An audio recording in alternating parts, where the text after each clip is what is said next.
Hi, I'm Pranamya and you're watching Pages of the Globe.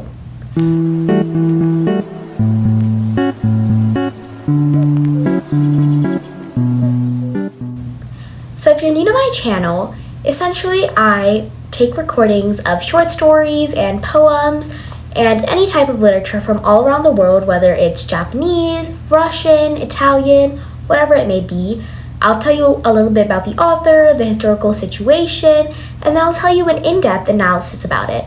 I'll talk about everything from the symbolism, the themes present, the motifs. I'll give you a character analysis on every single character there is.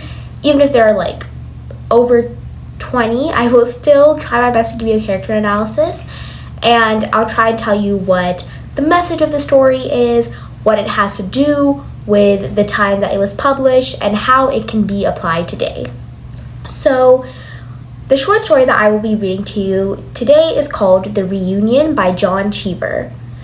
Now, this short story is a pretty compact but very emotionally charged story that explores themes of family, disillusionment, and essentially just growing up. It's about this young boy who has to come to terms with not reality. It's not one of those types of stories, but it is told in the first person perspective, and it focuses on a very brief encounter between this boy and his father, his estranged father, during a layover in New York City.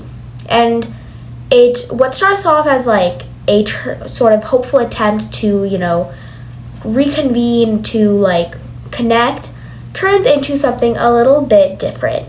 And so that's what the story is, and I don't want to spoil too much, so I'm just going to tell you a little bit about the author. If you're not interested in hearing about that, that's totally okay. Just keep skipping until you find the screen has changed. So the author, John Cheever, he was born in 1912 and he passed away in 1982. He is a very celebrated American short story writer of the 20th century. He is actually often called the Chekhov of the suburbs. So he was known for his keen psychological insight, very lyrical style, and the critiques of his mid-century American life, specifically the struggles between outward appearances in the suburbs. So the inner struggles of outward appearances in the suburbs. So he has written a lot of literature about the suburbs specifically.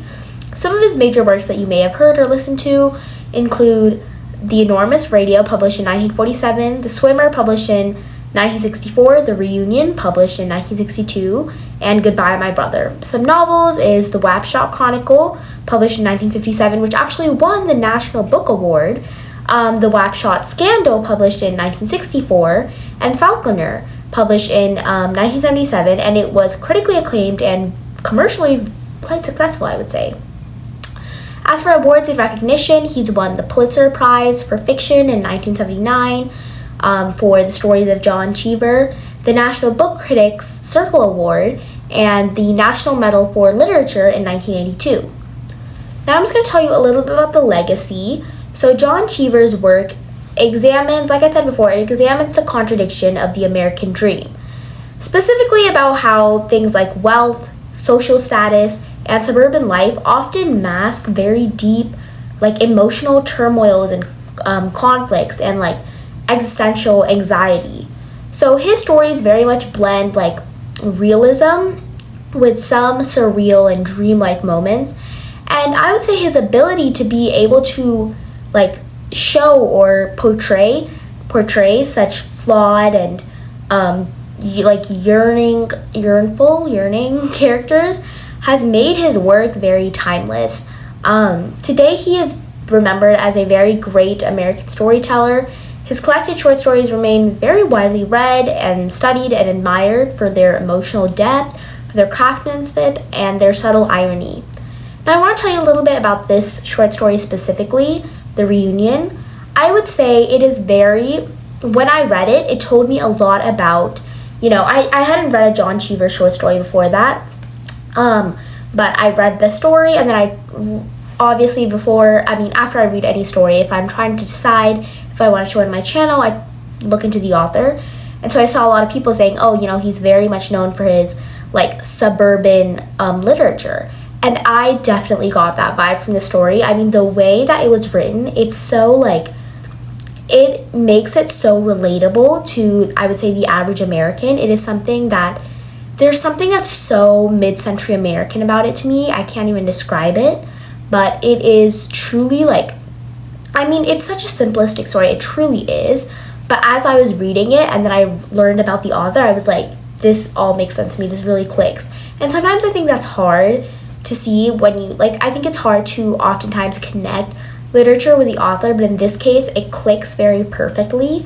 And I aim to, seek pieces of literature that have that same type of situation. So without further ado, I've been talking for so long now. Without further ado, let's get on with the video. Remember to like, share, subscribe, and comment down below what short story you would like me to read next. Reunion by John Cheever. The last time I saw my father was in Grand Central Station. I was going from my grandmother's in the mountains to a cottage on the Cape that my mother had rented, and I wrote to my father that I would be in New York between trains for an hour and a half and asked if we could have lunch together. His secretary then wrote that he would meet me at the information booth at noon, and at 12 o'clock sharp I saw him come down through the crowd. He was a stranger to me. My mother divorced him 3 years ago, and I hadn't seen him since. But as soon as I saw him, I felt that he was my father, my flesh and blood, my future and my doom. I knew that when I was grown, I would be something like him. I would have to plan my campaigns with his limitations. He was a big, good-looking man, and I was terribly happy to see him again. He struck me on the back and shook my hand. "Hi, Charlie," he said. "Hi, I'd like to take you up to my club, but it's in the 60s, and if you have to catch an early train, I guess we'd better get something to eat around here." He put his arm around me, and I smelled my father the way my mother sniffs a rose. It was a rich compound of whiskey, aftershave, lotion, shoe polish, woolens, and the rankness of the mature male. I hoped that someone would see us together. I wished that we could be photographed. I wanted some record of our having been together. We went out of the station and up a side street to a restaurant. It was still very early and the place was empty. The bartender was quarreling with the delivery boy, and there was one very old waiter in a red coat down by the kitchen. We sat down, and my father hailed the waiter in a loud voice. "Kellner," he shouted. "Carbon, Kamiri, you." His boisterousness in the empty restaurant seemed almost out of place. "Could we have a little bit of service here?" he shouted. "Chop, chop." Then he clapped his hands. This caught the waiter's attention, and he shuffled over to our table. "Were you clapping your hands at me?" he asked. Calm down, sommelier," my father said. "If it isn't too much to ask you, if it wouldn't be too above and beyond the call of duty, we would like a couple of Beefeater Gibsons." "I don't like to be clapped at," the waiter said. "I should have brought my whistle," my father said. "I have a whistle that is only audible to the ears of old waiters. Now, take out your little pad and your little pencil and see if you can get this straight. 2 Beefeater Gibsons. Repeat after me. 2 Beefeater Gibsons."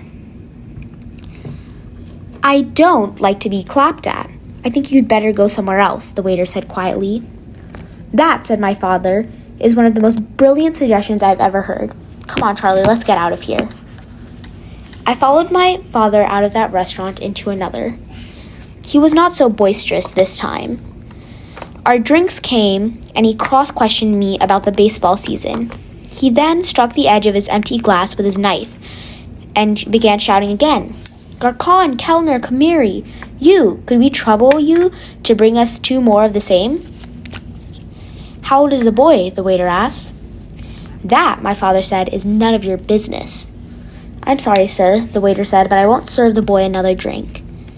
"I've got some news for you," my father said. "I have some very interesting news for you. This doesn't happen to be the only restaurant in New York. They've opened another one on the corner. Come on, Charlie." He paid the bill, and I followed him out of the restaurant into another.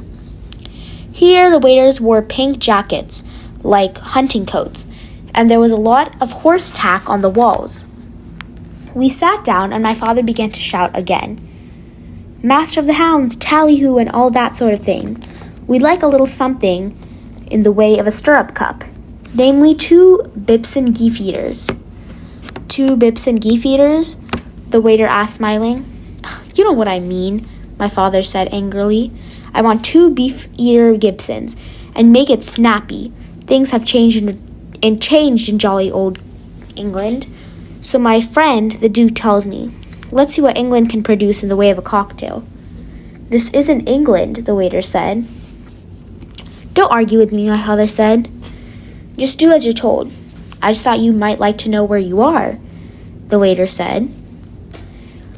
If there is one thing I cannot tolerate, my father said, it's an impudent domestic. Come on, Charlie. The 4th place we went was Italian. Buongiorno, my father said. Per favor, possiamo avere du cocktail? I don't understand Italian, the waiter said. Oh, come off it, my father said. You understand Italian, and you know you do. He again repeated the same thing in Italian. The waiter left us and spoke with the captain, who came over to our table and said, I'm sorry, sir, but this table is reserved. All right, my father said. Get us another table. All the tables are reserved, the captain said. I get it. You don't deserve our patronage. Is that it? Well, whatever. Let's go, Charlie. I have to get my train, I said. I'm sorry, Sonny, my father said. I'm terribly sorry. He put his arm around me and pressed me against him. I'll walk you back to the station. If there had only been time to go up to my club. That's all right, I said. I'll get you a paper, he said. I'll get you a paper to read on the train. Then he went up to the newsstand and said, Kind sir, will you be good enough to favor me with one of your no-good 10-cent afternoon papers? The clerk turned away from him and stared at a magazine cover. Is it asking too much, kind sir, my father said? Is it asking too much for you to sell me one of your disgusting specimens of yellow journalism? I have to go. It's late, I said. I'll get you a paper, he said. I'll get you a paper to read on the train. Then he went up to the newsstand and said, Kind sir, will you be good enough to favor me with one of your no-good 10-cent afternoon papers? The clerk turned away from him and stared at a magazine cover.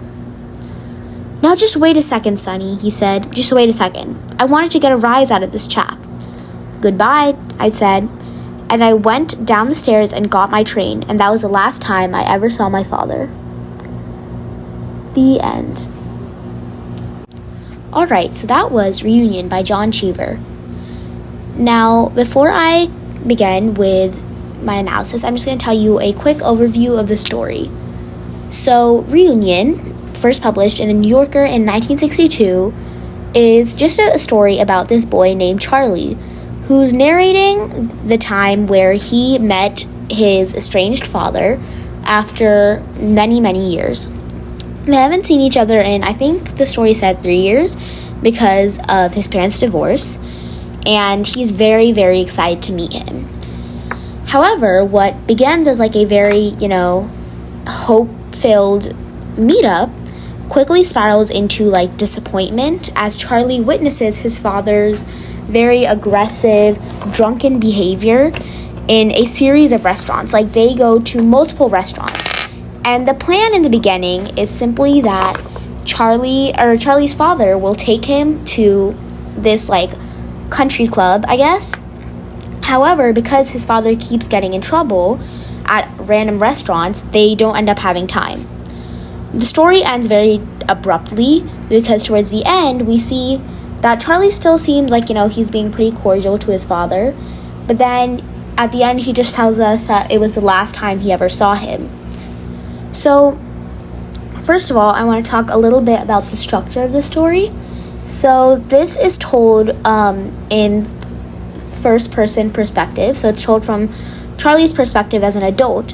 And he's recalling a moment from his youth. So, he was like a younger, I would probably say maybe even like teen, like 16 years old at this age.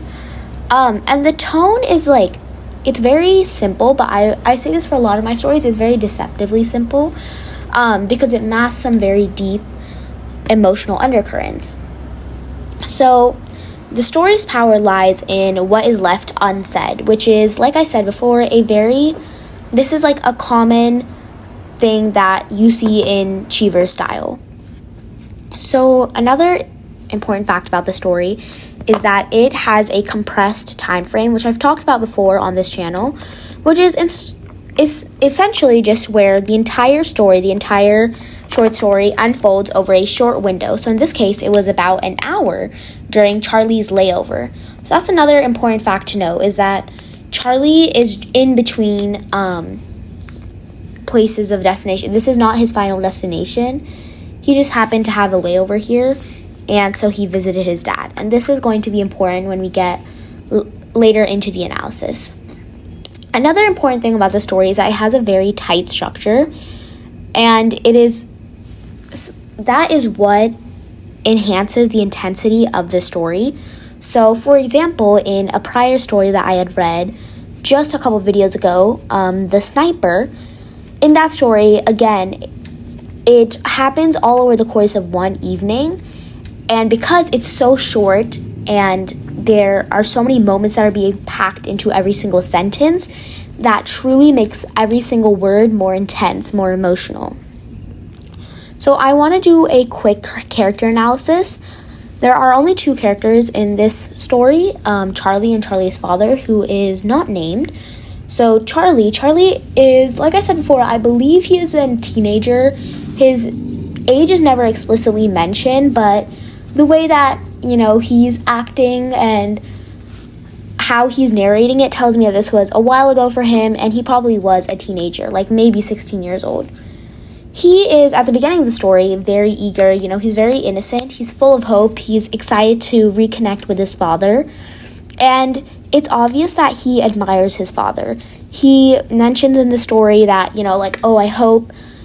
I hoped at the time that someone was going to see us together. I wanted us to be photographed. I wanted this memory to be there forever.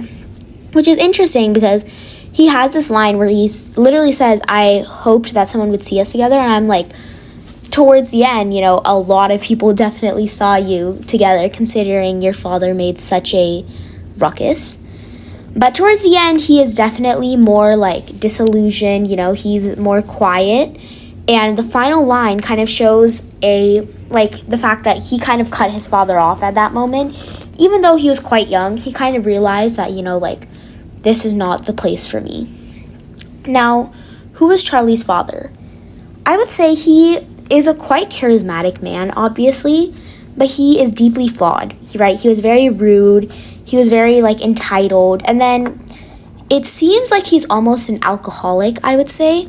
I can't be sure, but the way that he was acting, especially when he was drunk, was incredibly, entitled, and the way that he treated those beneath him. He also often uses his charm as a weapon, so he's very performative, it seems, and cruel to waiters and literal strangers that he's never seen before.